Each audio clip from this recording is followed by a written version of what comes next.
Well, hey everybody, thank you for checking in once again. And today I'm going to ask the question, is film better than digital? Or to put that question another way, is digital better than film? That's two questions. And the answer is, I don't know. There's something likeable about film and the film process and the mechanical nature of the cameras and so on, but I don't know if that's just nostalgia on my part. I've always loved old tech, and I do still continue to love the old tech, and I love to keep the old tech going because it can do just the same now that it could ever do. It's not changed. I love the simplicity of the film process and of the old film cameras, and I like the physical nature of the process as well. I like the fact that you have a physical film, a physical medium with physical images on it. I like the nature of the process. I like the slowness of the process, especially using an old manual camera. There's very little like it.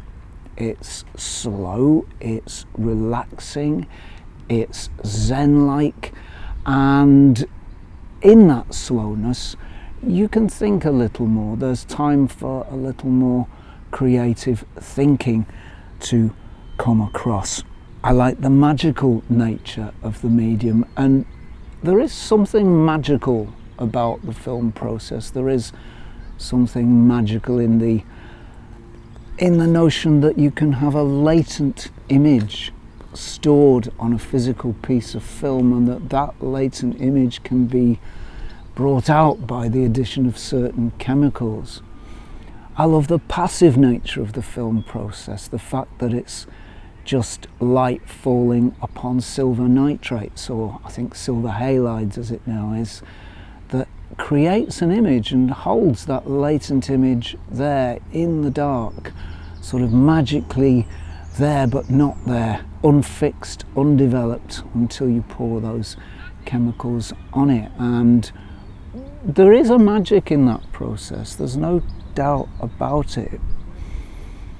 I like the surprise of seeing the images. It's a lovely thing to either develop your role or get your role back from the lab or the pharmacy or whoever's developed it for you and see what you've got. There is a gap of time between when you shoot and when you see the image, and when the images appear before you, there is something of magic in that process.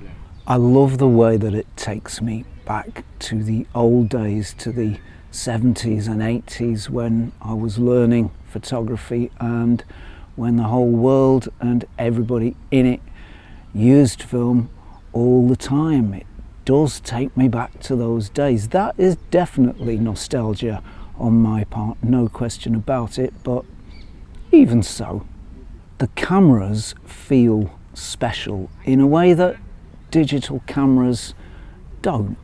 Digital cameras do feel special, and it's very nice to hold in your hand a beautiful electronic camera that you know has very high power, very high capability, with a fully charged battery and a memory card that can hold 10,000 or more images. But there is nothing quite like the feel of an old Rolleiflex or an old Leica or an old Zorky or a Fed. You don't have to have a very fancy camera to get this lovely tactile feel that those old mechanical cameras had and still have. It really is a mechanical delight, and if you appreciate mechanism in any way, you will appreciate an old mechanical film camera. They are beautiful machines aside from anything else. The engineering is very, very beautiful, even on a humble mechanical camera. There is some very, very beautiful engineering going on, and that engineering is a real triumph of springs, gears, levers and cams. All the information that is required to operate a mechanical camera is encoded mechanically within the actual hardware of the camera. So it's encoded on things like the strength of the springs, the shape of the cams, the way the various pieces interact and interlock with each other. That is all mechanical coding of information directly onto the hardware.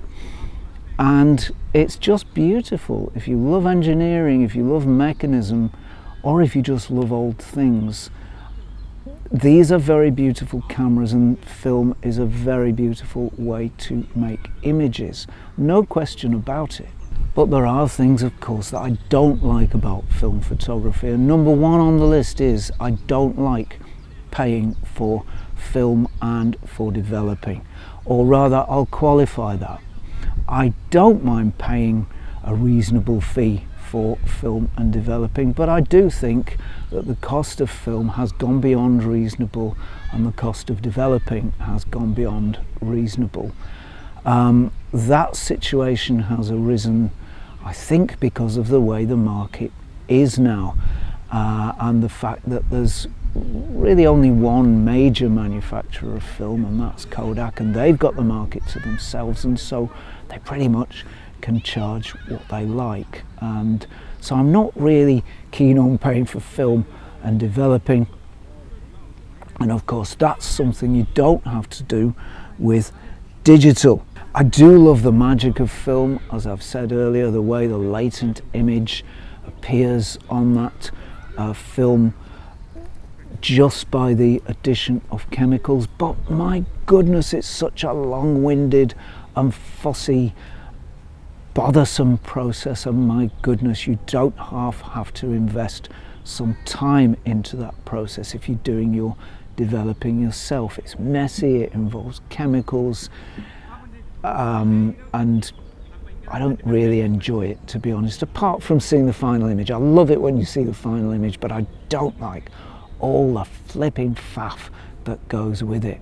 I don't like the limitations of film photography, the fact that you're limited to 36 or 24, or if you're shooting 120, 12 exposures on a frame, on a film. That's really not many at all, and there's very little time to get warmed up while you're shooting before you've finished a roll of film. That gets expensive, and it's also very limiting too. With digital, of course, you can just snap away. I'm not keen on the lighting restrictions that film photography has. It doesn't really like low light, it doesn't like too much light. You're limited to the ISO number of the film that you've put in there, and in any case, film doesn't really go very much above 800 ISO. You can get films over that, but they're few and far between, and they're expensive. So there are limitations in the film photography process that I'm less than keen on.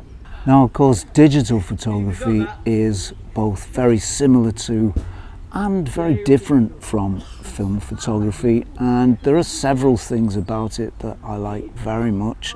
Firstly, I love the freedom that digital photography gives you. There are effectively an infinite number of images that you can shoot on a memory card. There is no restriction. You can shoot and shoot and shoot. You can snap and snap and snap and still have room left for several thousand more images at the end of the day. There is absolutely no limit on the number of images you can make, and of course that means that you can get warmed up, you can get into your stride. You might need to take 30, 40, 50 images before you've got into your stride, before you've got your artistic juices warmed up for that particular day. So digital is great for that. It's also, once you've bought your camera and you've got your computer and your memory card, it's a fairly high initial cost, but after that initial cost, it is effectively free to shoot. That is if you don't do too much printing. It's much, much cheaper to shoot per image than film is. Film has a lower overall cost in terms of buying a camera and buying a lens or two, but the more film you shoot, the more the cost adds up. And over several years, the cost of buying what you would have spent, the cost of spending rather, what you would have spent on a digital camera is swallowed up with the cost of film and developing. So while a film camera represents an ongoing cost, once you've bought your digital camera and all the kit needed to make it run, images are free. There is essentially no cost, and that's pretty cool. Digital is much faster than film, and I do like it for that. There is no mucking about, entering shutter speeds, carefully reading light, wondering if you've got the right reflected light for your subject, entering aperture values, framing, focusing. It's just so much quicker. You can just bang, bang, bang, snap, snap, snap away, shoot away. Let the camera do your thinking for you, apart from in terms of composition and other visual elements like depth of field, for example. So it's very much faster than film, and there are occasions when you need that speed. There are occasions where a film camera just won't cut the mustard and just won't do it. I love the capability of digital cameras. I love the fact that they can shoot up to, gosh, I don't know how many ISO, what ISO level can a modern camera go to? 50,000, maybe even 100,000 on some models. But even when you get to the 20,000s, that's still a very, very high ISO figure, and a camera that with that capability will allow you to shoot in pretty much any light. As long as there's some light, you've got a reasonable chance of capturing a handheld image with a digital camera. So the ability, the power of these cameras is astonishing when compared to film. I love the way that they just work straight out of the box. All you do is flick the on switch, select your mode, make whatever small adjustments you want to make, and off you go. They're not as finicky as film cameras. You don't need to mess and faff about as much as film cameras. They're a little bit like a modern car compared to a car made in, say, 1970. On a cold winter morning, the 1970 car, unless it's in absolutely top-notch order, there's a good chance it's going to be pretty tricky to start, and there's a good chance it might not start. The modern car, turn the key and it goes. Modern things just work, and digital cameras are no exception. I also love the way that they can do video. Modern digital cameras, and this goes for mirrorless ones too, have really outstanding video capabilities. In fact, even going right back to the GH2, a very early mirrorless camera from Panasonic, that camera had very, very good video capabilities, and the most modern cameras, well, it's even better on those. And you can shoot a short, you can shoot an ad, you can even shoot a feature on these cameras. That's how powerful they are for video. I've done some filmmaking in the past, and I do occasionally shoot a script now and again, or do a little bit of video making now and again. Well, of course I do YouTube videos a lot, and I use mirrorless cameras for that quite a bit as well. So the video capabilities of these cameras is truly astonishing, and I really love it. So I guess we should consider at this point why it was that digital caught on in the way it did, and why it has pretty much, for much commercial photography and for almost all popular photography, why it caught on so quickly, and why it has displaced film to the extent that it has. And of course it's for all those reasons that I outlined above: the speed, the convenience, the power of digital, the flexibility, and the fact that it's instant. You can see your images immediately, and of course it's kind of nice waiting for your images on film, seeing what you're going to get, being surprised, the magic of the process and all of that. But at the end of the day, isn't it nice to see your images instantly? I think it is.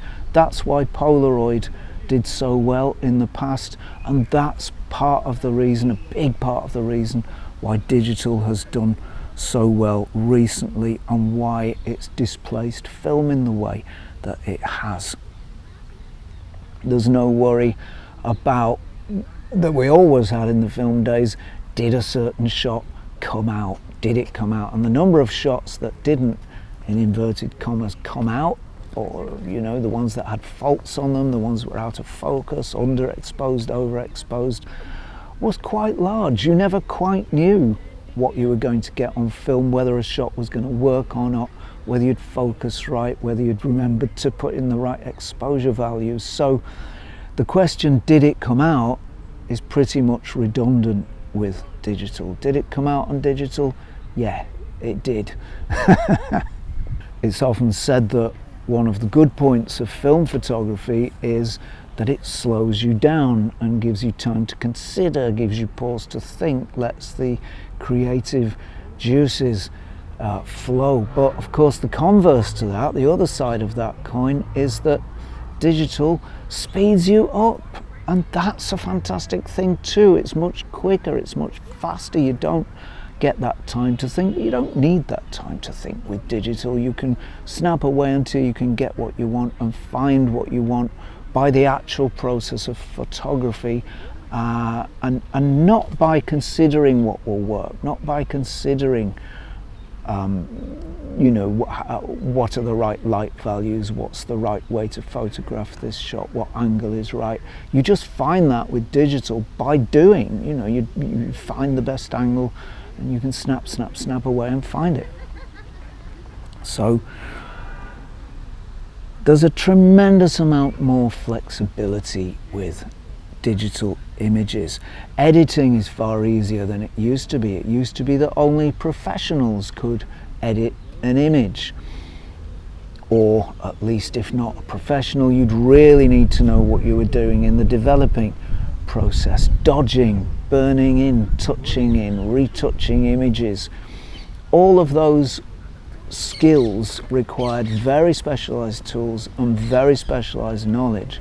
Now anyone can do it with a few clicks in Photoshop or Lightroom, and of course the more you practice, the better you'll get at it. So they're far easier to edit, and it's really democratized that process and put it into the public domain in a way that it wasn't in the film days.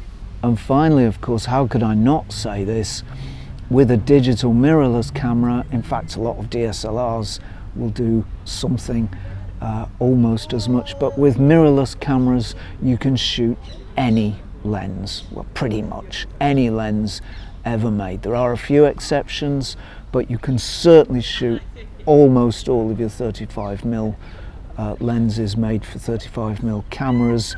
You can shoot lenses made for medium format cameras, you can shoot lenses made for CCTV cameras, you can shoot pretty much any lens ever made. With a film camera, yes, you can adapt other lenses from other makes, but only if the flange distance is right. Some lenses won't adapt. So you're pretty much stuck with that one lens ecosystem from one manufacturer. M42 film cameras are a little bit different. L39 film cameras, rangefinders, I should say, are a little bit different. They have a great range of lenses made for both M42 and L39, but even so, there is a limited range. There's far less of a range you can shoot with, say, an L39 rangefinder or an M42 film SLR than you can shoot with a digital mirrorless. Digital mirrorless just absolutely walks away with first prize for how many lenses you can use, and that is a really great thing. So what can we say?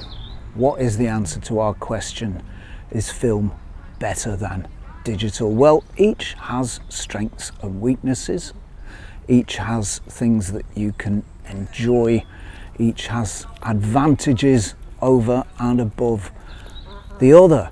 Film, for example, doesn't respond in quite as linear a fashion as digital sensors do, so it doesn't burn out whites so quickly.